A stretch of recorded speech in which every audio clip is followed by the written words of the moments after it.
our tractor, so basically just doing all the yearly maintenance in one day.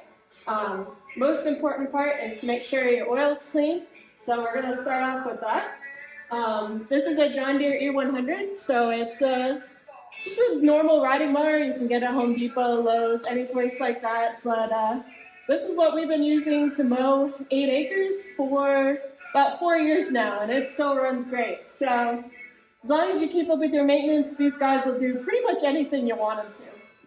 So for these guys, on the right-hand side, there's a drain pipe right here for the oil drain, and it's just a cap.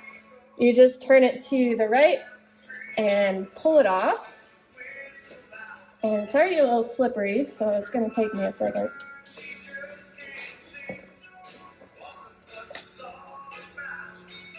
I don't have anything else right now. Yeah, let me get that towel so we got to do it. Sometimes you might have to wiggle it if it's stuck.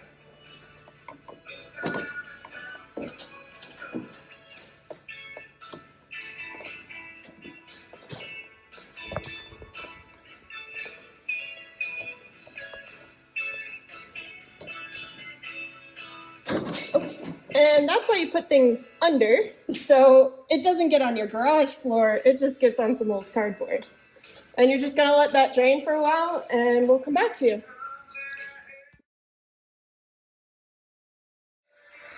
Alrighty, so because this is gonna take a while to drain, we'll just go ahead and replace this O-ring now. So it's a little rubber ring, and if you wanna come and show them what we're looking at. On your oil drain, you'll see there's a little rubber ring here, and that's your oil seal. Every time you change your oil, you should replace this oil seal. I know you guys can't feel it, but it feels hard to me, whereas this feels nice and soft, the new one. Sometimes I don't have nails, so I can't get it. You can use like a screwdriver or pliers, so I'm just going to get a pair of those real quick.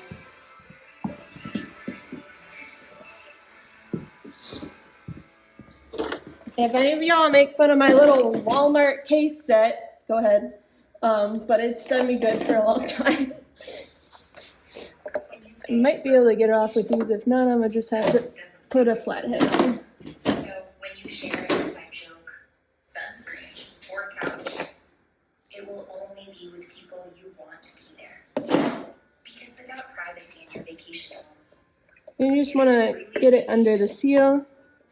Probably from behind would be better. only whole vacation homes, always private. Just get it up. Oop. Enough that you can grab it and then work it off like that. So that's the old seal. Again, this isn't it's very stiff. It feels friable. This one, on the other hand, is very, very soft. Feels like I can squish it, it'll go right back to shape. You can get any of these parts from your local John Deere retailer. Ours is Atlantic Tractor. You can also just buy them online on Amazon or someplace like that. This was like $1, so it's worth it to replace it every time, and you just slide it on like that and it stays. And then always make sure you put just a little bit of oil on it. That way it'll make a good seal for you. And that's how you replace your oil ring. So next, we'll do the other important thing you should replace every year. This is Violet. She's one of our helpers, one of our rescue dogs. She likes to be in the middle of things, very obviously. So you might see any of them and all of them helping us around here today. Alright, so the next thing you want to do every year is make sure you change your engine air filter.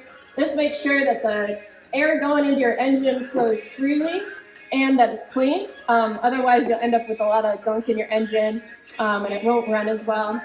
For these guys, it's on the left-hand side. There's just these 2 little screws that you pull up. Ones that are not broken look like this, and they actually hold it in place. Ones that have gotten a little macerated are just there for looks. This is our engine air filter.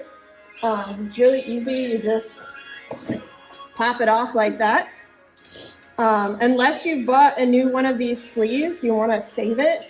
And you can just rinse it off in some soap and water, keep it clean, so I'll be doing that. But this inside part is made of paper, so you can't reuse it, you have to buy a new one. Again, your local John Deere tractor or Amazon will have something that fits your specific tractor. For us, that's going to be this guy right here, made by Briggs & Stratton.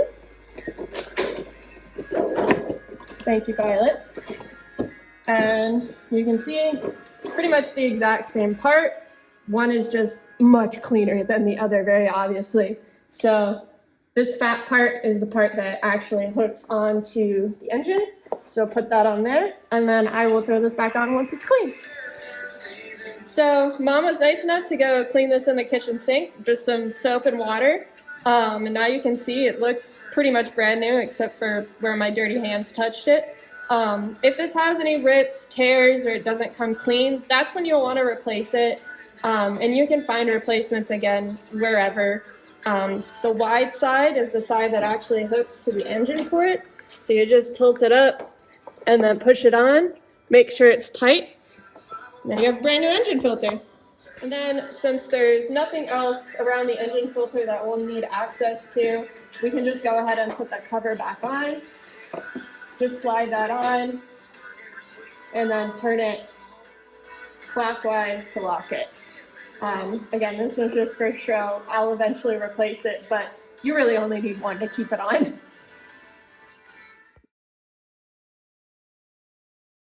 Alrighty, so the next thing you want to check is your battery. You usually don't have to replace that every year. Typically, I think that's every 3 to 5, depending on the battery that you have. We have the battery that is from John Deere, so it's a 12-volt battery. What you want is a multimeter. You can pick these up, Ace Hardware, Lowe's, Home Depot, wherever. This one's from Ace. And you want to set it to 20 volts. Your battery will actually tell you what voltage it's supposed to read at on it. So for here, that's right there, and we can see that it's supposed to be a 12-volt battery.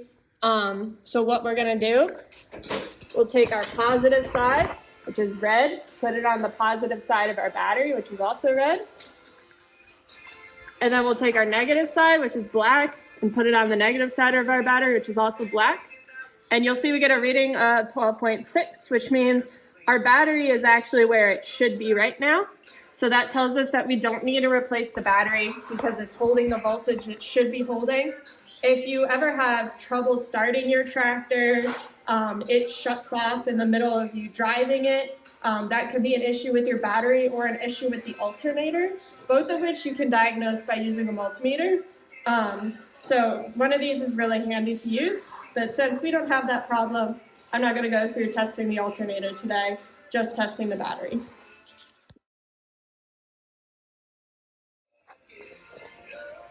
Alright, next thing you want to do is, of course, check your spark plugs. I like to replace mine yearly. You might not have to, but because this puts on so many hours, we definitely should. So what we're going to do first is just disconnect the battery. You only really need to disconnect one side because that breaks the circuit. Mine are held on by 10mm bolts, so I'm just go ahead and loosen those. And as long as you don't touch the other side of the battery, you're not going to get electrocuted, so you don't have to worry about putting your hands on it. You can just unscrew it.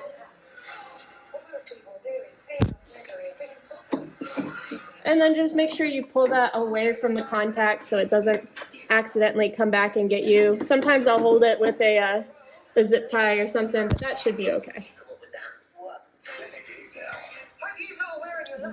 And then, that's fine. So then I'll just set this down here by there. You can put it in a bag or on the actual hookup so you don't lose it, but usually just setting it there is fine. And so the next thing we'll do is take a look at the spark plug. For this guy, it's going to be right near the carburetor. So this front square is your carburetor all the way on the front of the engine. And this black cord is the spark plug. So you should just be able to wiggle this off. And it might take me a bit.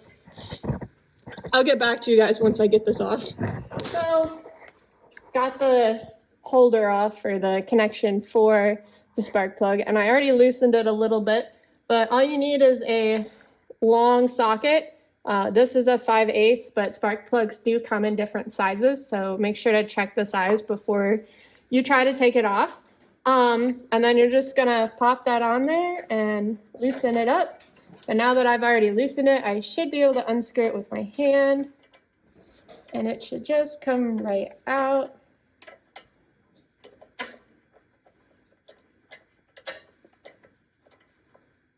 There. So we can tell that's been used just because of the black on it, but you can see that the tip on the very end there and the little arm part, I don't remember what their actual names are. None of them are more corroded than the other, and there's still a good looking connection between them. So you can tell a lot that might be wrong with your engine by your spark plug, but this is what it should look like just for normal wear and tear.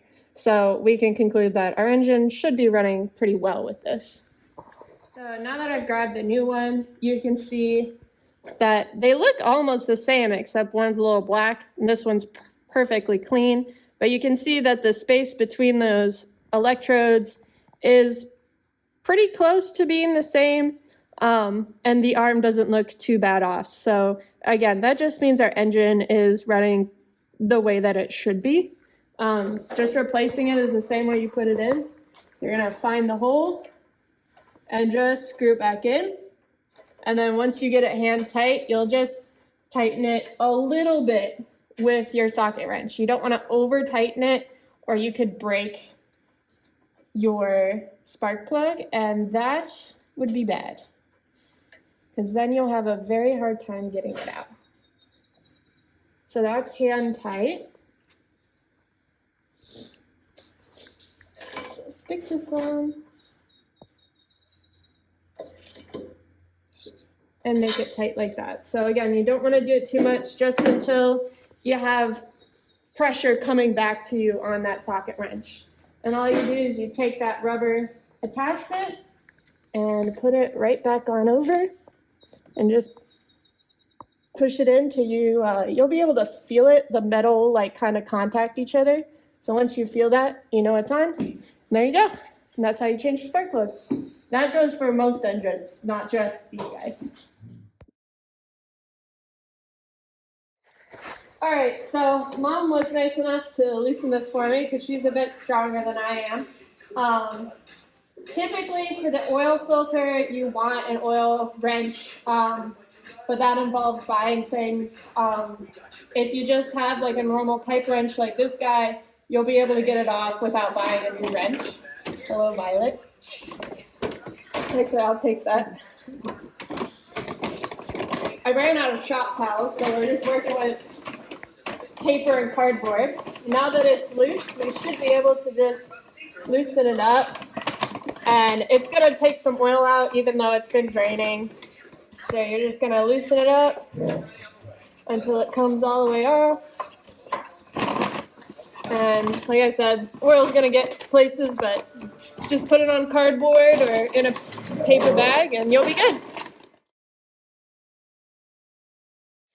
So for this engine, you can use any 10W30.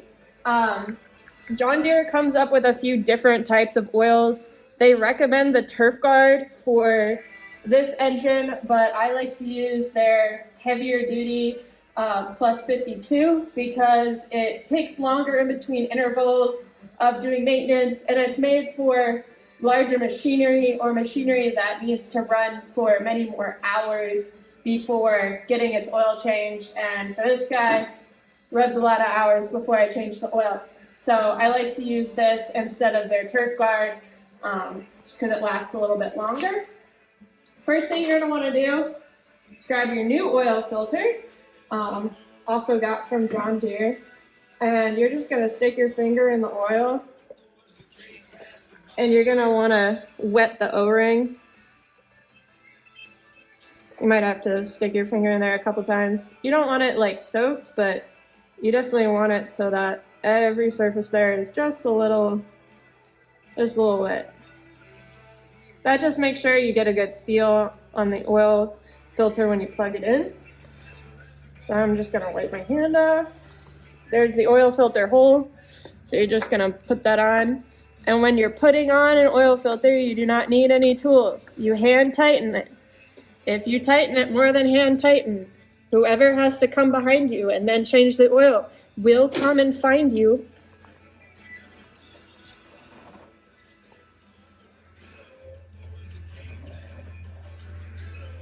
There we go. I can't tighten it anymore, so with my hand, so that's good. And then we'll go back to the other side.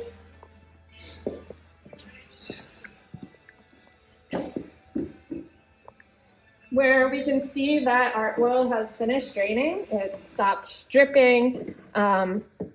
You can use an oil pan. Again, didn't feel like buying one, so just using an old milk jug works really well. And whatever sort of funnel you guys have. Because this isn't full, I'm just gonna close it up. When it is full, you can usually take it to any like auto shop, and they can dispose of it for you, or you can take it to your local like dump yard, and they usually have oil disposal there as well. Then all you're gonna do is you're gonna take your oil cap, you're gonna push it on, and then turn it to the left. So now that's locked. And then you find your dipstick, take that guy out. You're gonna wanna know how much oil to put into your engine, because if you put too much in, you'll end up getting smoke because the oil will burn in your engine, and that can actually really mess up your engine terribly. I know. So for this engine, it takes 1.5 quarts, so I have 2 quarts.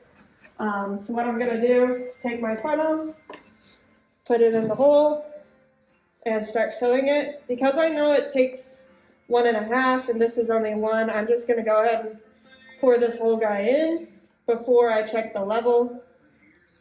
And you just wanna give it time to drain down before you start pouring more in.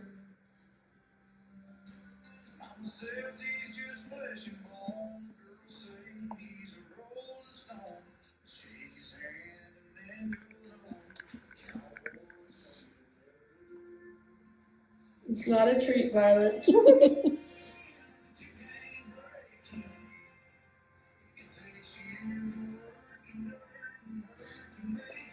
that's it for that one. And then, because I trust no one, we're just gonna see what level it's at with our dipstick. So we're gonna put our dipstick in, and then we're gonna pull it out, wipe it off.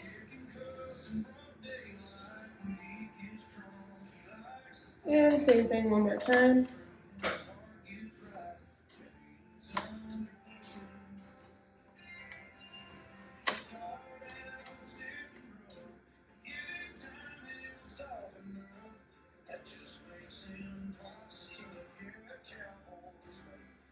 It looks like it still needs time to settle because it's a little all over the place. So there's probably a decent amount of oil still on the side of the dipstick tube. So we'll give that a minute to settle before we check it again. And then likely we'll need to add another 1/2 quart. And if we do, it's right there. If not, then we're good. Alright, so we let it settle for a little. It's on the lower end of the normal range, so we're just gonna go ahead and give it that extra 1/2 quart that it says it needs. Luckily, these bottles come with measurements, so it tells you exactly where the half line is. So I'll just pour this in until it reaches that half line. If I can see it. That might be my flashlight.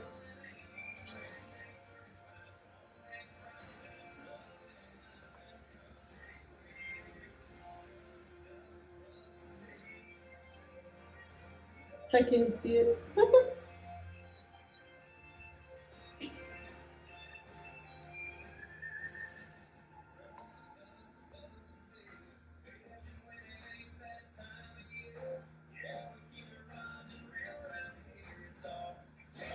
So unfortunately, I can actually see the level in here, so I don't know why that's happening, but I can kind of look inside.